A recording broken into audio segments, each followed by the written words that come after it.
Probably one of the most key elements to taking oranges out of your photos is gonna happen here in the calibration. Usually what I do is just bring the greens out a little bit, 20% towards the negatives, and that's it.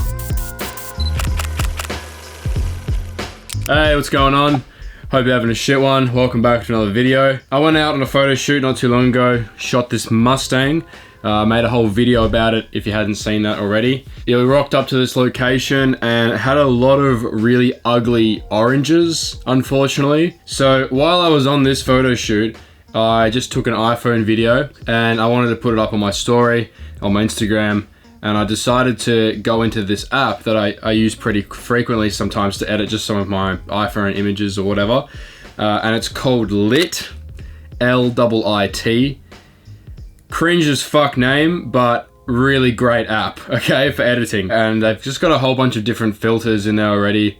And then you can go in afterwards and use a tone curve or add different effects and all this sort of stuff. So it's a pretty great app. Sometimes I don't know the direction I want to take certain images or certain photos. Like if I'm stuck and I need some inspiration, I can open up this app and basically go through a whole bunch of different filters. And I landed on one. I honestly cannot remember which one I picked, but basically this is what the video looked like after I was done with it, because you can apply these filters to videos and photos, which is probably the coolest part about this app, right? Yeah, I landed on this and yeah, I just thought it looked sick. Didn't take too many colors away from the car, kept the tail lights nice and red, which is what we like, and it just deleted all of the oranges out of the background. So today, we're gonna replicate that.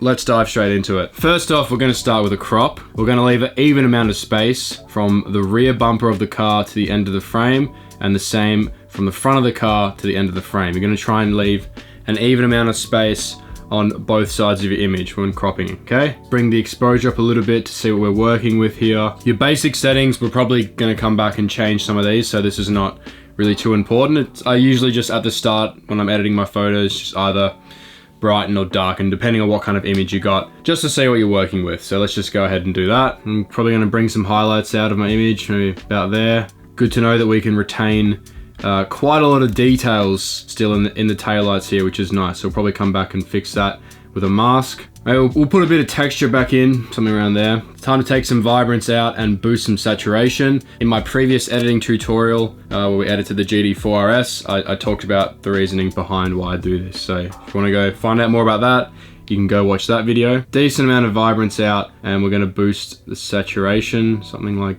that. Tone curve. Let's just start by bringing some color in. We're gonna bring those greens in, green aqua color. So I'm literally just gonna go into the red channel of my tone curve and just bring it down just by adding one singular point. We're also now gonna come into our blue channel. So we're literally just gonna bring this up like just a tiny amount. Now back to the RGB part of the tone curve, which just affects your shadows and highlights. Add a little bit of fade in, so bring this up a little bit. Bring some shadows down and some highlights up, and we're gonna mute our highlights a little bit with this top part here as well. Now we're gonna come into our HSL, and I'm just gonna have a play around with everything. I encourage you to do the same when you're working with your colors.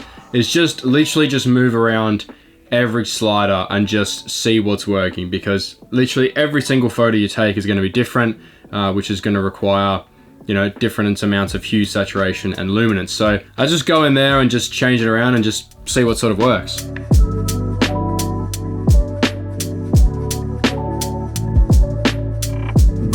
I'm gonna come into my color grading, and this is sort of now gonna complement what we did with the HSL. Let's have a look. I think I want my shadows are obviously gonna be a bit more to the green aqua sort of side. They do not need to be that strong at all. When we jump into the highlights here, I mainly just want it to affect the tail lights. So I'm gonna go for a bit more of a red and maybe bring some luminance up as well. Probably one of the most key elements to taking oranges out of your photos is gonna happen here in the calibration. Usually what I do is just bring the greens out a little bit, you know, 20% towards the negatives, and that's it. Now we can come back into our white balance, and I'm just gonna move around the sliders ever so slightly. Maybe we can bring a little bit more vibrance back into it.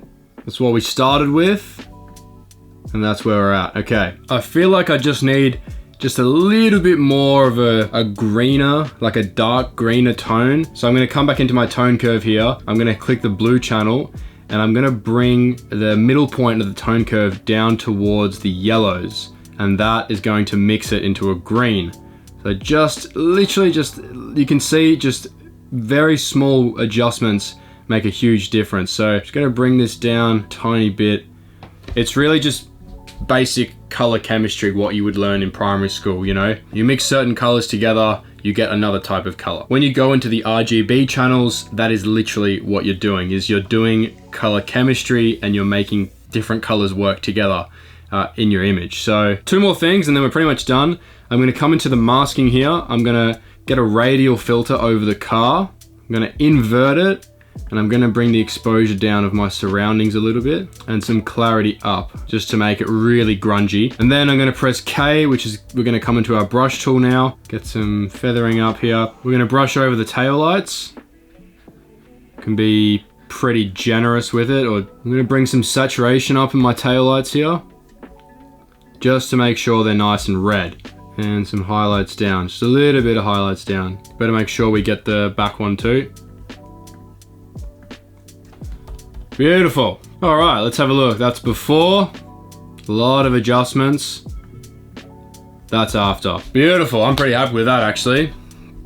So there you go, that's how I would work with some ugly oranges in my photos. Hope that sort of helps you out as well. If you can't be fucked doing any of that, I do sell Lightroom presets which have a range of different looks to them. They come with their own walkthrough tutorials to show you what kind of photos to use them on and how to use each preset. Plus they come with some of my raw photos as well for you to practice your editing with. And also, I've just released some merch, North Borders high vis media vest, and also released my own hoodie as well. So it's got a nice print on the back there. These are 400 GSM, so they're really heavy, super thick hoodies that are actually gonna keep you warm. You can get presets and some merch on my website at northborders.co, which is just linked down in the description. So yeah, if you wanna get those, that's where you can find it. That all said and done, keep having yourself a shit one, and I'll see you in the next one.